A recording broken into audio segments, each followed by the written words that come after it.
ஒண்ணு இல்ல பயப்படாதே பயப்படாதே. நீ அடிக்கடி சொல்வீல்ல பாரத், இந்த மென்மையான நெஞ்சத்துல உங்களை தவிர வேற எதுக்குமே இடம் கிடையாது. அதனாலதான் அந்த தோட்டம் இருந்து எடுத்து எங்க திரும்பிக்க, அப்படி திரும்பி பயப்படாதே, திரும்பிக்க. அடாம இதோட அசையாம இருமா.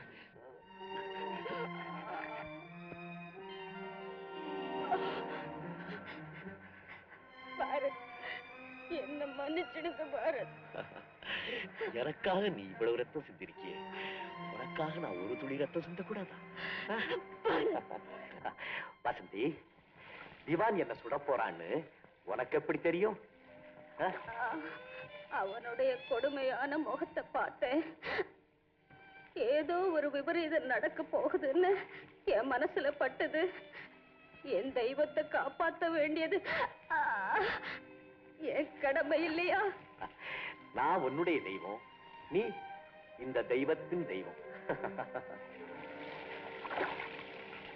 என்ன உங்களுக்கு எல்லாம் தெரியும், உங்களை எனக்கு நல்லா புரியும்.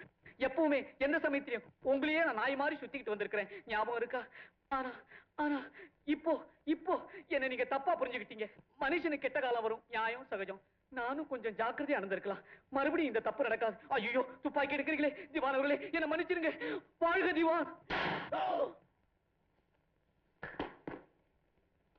இத கொண்டுட்டு போய் ஒவ்வொரு ஊருக்கும் கொடுத்துடணும். பாரத், உங்க அம்மாவுக்கு உடம்பு சரியில்லை, எப்போதும் உன் ஞாபகமாவே இருக்கான்.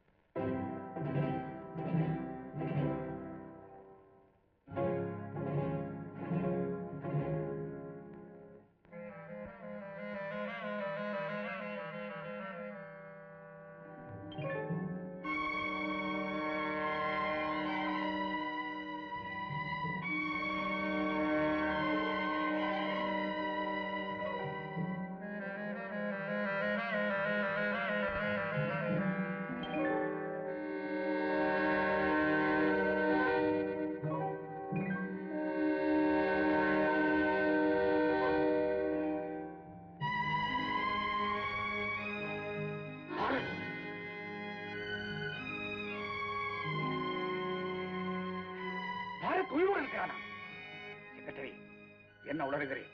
ஏதாவது கனவு கண்டீரா? என்ன பாரத் ஐஜி வீட்டில் நுழையும் போது நமது சிப்பாய் நேரில் பார்த்தாரா? உண்மையாகவா? மகனே, அம்மா வந்துட்டியாப்பா? உங்களுக்கு என்னம்மா? உங்களுக்கு என்ன? அப்பா டாக்டர் வந்தாரா? எனக்கு ஒண்ணும் இல்ல மகனே, உன்னை பார்த்து ரொம்ப நாளாச்சேன்னு நினைச்சேன், கொஞ்சம் சோர்ந்து போயிட்டேன், அவ்வளவுதான். அப்பா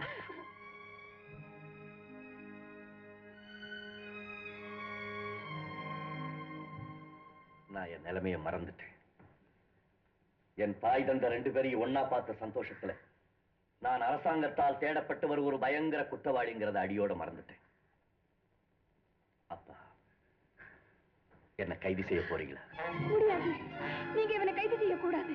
பாரத், இவ்வளவு கல்லிஞ்சக்காரனா நீ எப்படா மாறின? அப்பா, ஏன்டா என்ன இப்படி சித்திரவதை செய்ய? என்னப்பா சொல்றீங்க? பாரத், நீ ஏன் இங்க வந்த? உன்னுடைய தந்தை பாசத்துக்கும் கடமைக்கும் நடுவே துடிக்கிட்டு நீங்க வந்த. பாரத், உன்னுடைய தகப்பனுக்கு உடம்புதான் தளர்ந்து போச்சே தவிர நெஞ்சம் உறுதியானது. இதுவரைக்கும் என் கடமையிலிருந்து நான் என்னைக்கும் தவறுனதே இல்லை, இனிமேலும் தவற மாட்டேன்.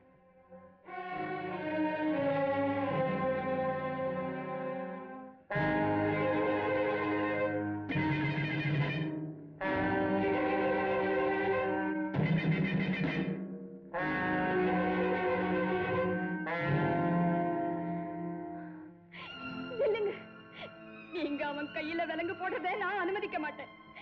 அவன் உங்ககிட்ட சரணடைய வரல, என்ன பார்க்க வந்தான். அவன் தாயை பார்க்க வந்தான். இந்த நிலையில அவனை கைது செய்தா அது கோழைத்தனம். ஜானகி, அவனை முதல்ல வீட்டை விட்டு வெளியேற அனுமதி கொடுங்க. வீட்டுக்கு வெளியே அவனை கைது செய்யுங்க, அதுதான் உங்களுக்கு கௌரவம். அப்படி செய்துட்டீங்கன்னா இன்ஸ்பெக்டர் ஜெனரலுடைய சாமர்த்தியத்தை நான் கூட பாராட்டுவேன். பாரத், இத பாருங்க, என் மகன் மேல ஆணையா சொல்றேன், அவன் கையில விலங்க மாற்ற காட்டியே நான் பார்த்தா உங்க காலடியிலேயே விழுந்து நான் உயிரை விட்டுருவேன்.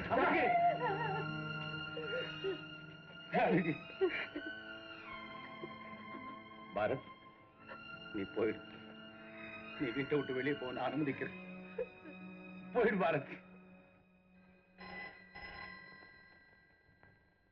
பாரத், நீ போயிடுப்பா. சீக்கிரம் போயிடு.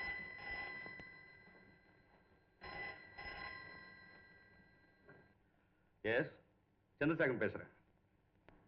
யாரு? திவான் பேசணுமா?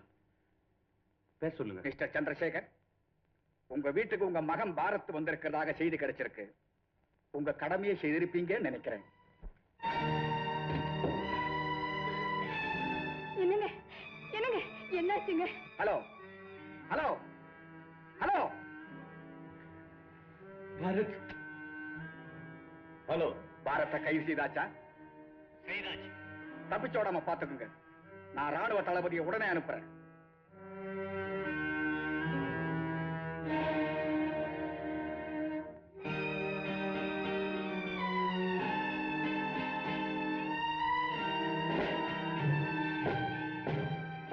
அப்பா, என்ன கைது செய்ய.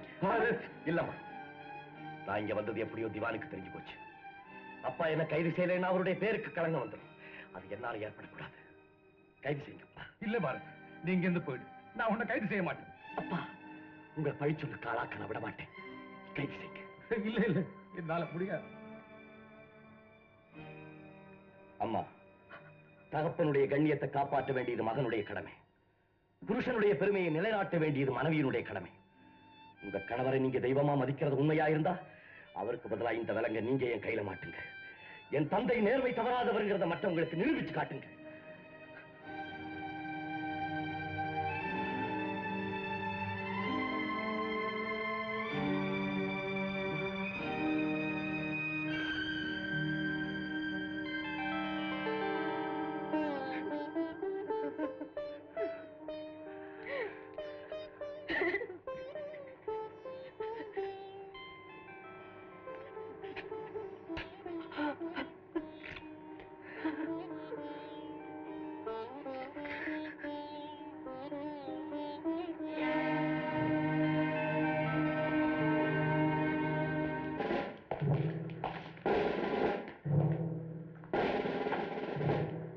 வருக வருக.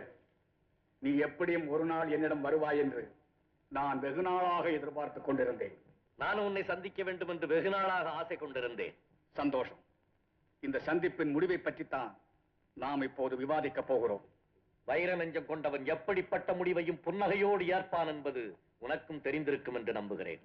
பாரத், நீ விரும்பினால் முடிவு உனக்கு அனுகூலமாகத்தான் இருக்கும். திவான், அனுகூலம் எனக்கு தேவையில்லை. நான் பிறந்த இந்த நாட்டுக்கு தேவை. ஜெனரல் பிரதாப், நான் பாரத்துடன் தனியாக பேச விரும்புகிறேன்.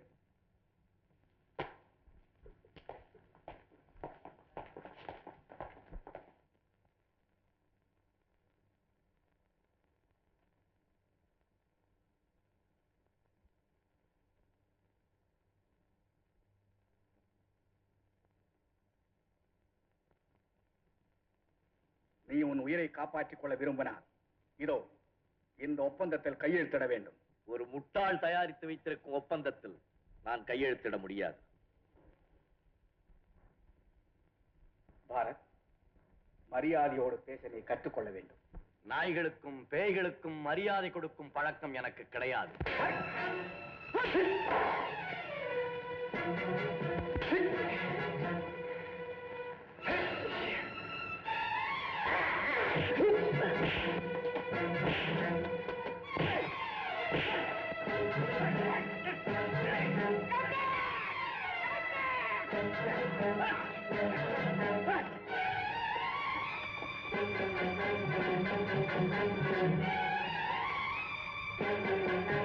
இவன் அவர்களே, கொஞ்சம் பொறுங்க. இவனை நீங்களே இங்க சுட்டு வைத்தனா இவனை ஆதரிக்கிற மக்கள் அத்தனை பேரும் திரண்டு எழுந்துருவாங்க.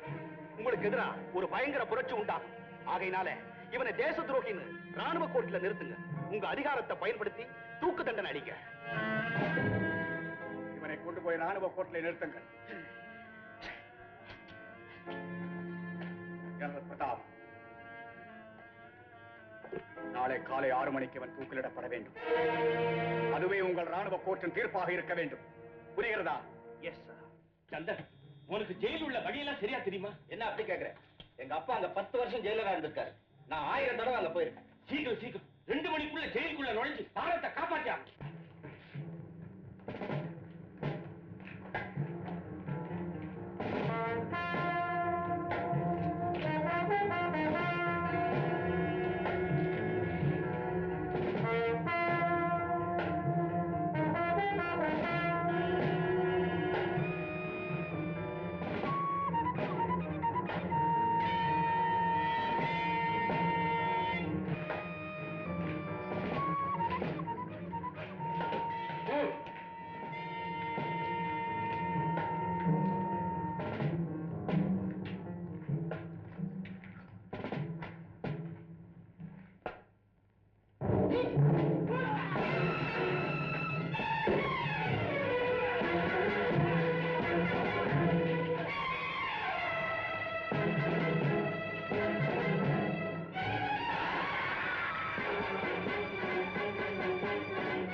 சுட்டு பொசுக்கிடுவேன். மரியாதையா ஒவ்வொருத்தரா கொண்டுட்டு வந்து துப்பாக்கி இங்க வை.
தோல்விகளை கண்டு நான் துவண்டு விடப் போவதில்லை.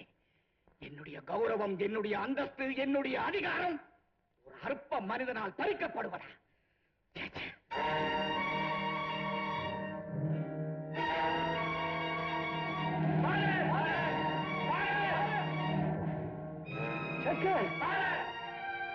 சோமு, டிக்கி, பாரத், உன்னை தூக்கிலிட போறாங்கிற செய்தியை கேள்விப்பட்டு நாங்க அதிர்ச்சி அடைஞ்சோம். உன்னை எப்படியாவது காப்பாற்றணும்னு தான் புறப்பட்டோம்.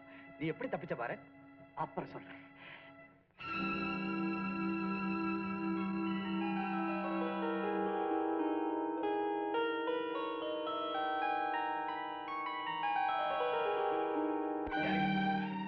சமாச்சாரம் தெரியுமா உனக்கு?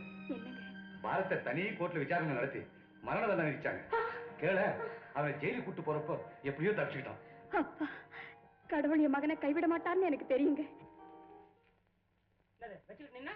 சூடத்தை கொளுத்தி குளிர்காயா சுத்து.